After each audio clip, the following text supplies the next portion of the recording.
战友们往回看啊，什么江泽民这死了吧，什么这个什么谁去找江泽民去了吧，这都是胡说八道，都是转移视线。就是中国人在海外的媒体，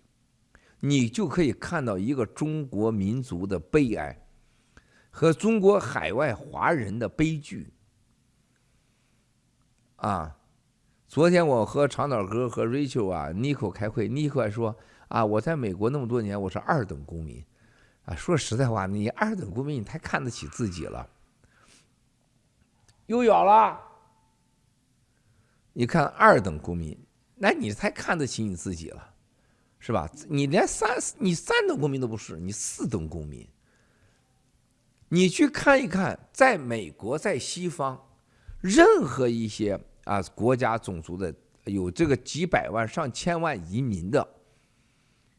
你见过有一个民族一个国家像我们华人的社交领域？几乎你在美国在欧洲在世界上，你拿手指头数，拿脚丫子数，你就能找到那个2、3个那个媒体，或者5、6个、6、7个，几乎都是跟着共产党一个鼻孔说话的。而且海外华人既没有获取真相和有意思有价值的知识，也不敢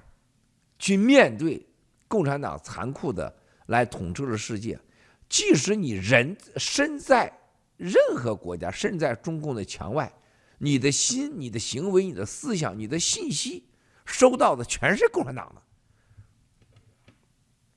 所以你知道悲哀在哪，兄弟姐妹们？你任何一个华人说，我今天我上网，我去看一看有关中国人的真相，或者说一个不同角度的一个看法，任何一个问题，一个不同的声音，你找不到。你去就连那个突尼斯这样的国家已经被消灭的南斯拉夫乌干达、尼日利亚这样的国家的饮食，他的报纸、他的国家、他的真相、他的网络，你在任何媒体都能找得到。就连北朝鲜这国家几乎没有什么北朝鲜海外什么北民的朝民的，你都能找得到，因为朝鲜文你去搜一搜，是吧？几乎接近事实，而且是同步的。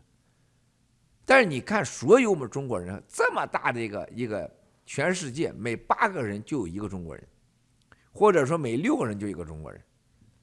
而且这么多所谓的精英在海外，华尔街、好莱坞当头的很少，都是当副手或者是工程师。任何一个能让了解中国事情的媒体几乎没有，都是中国国内电视台。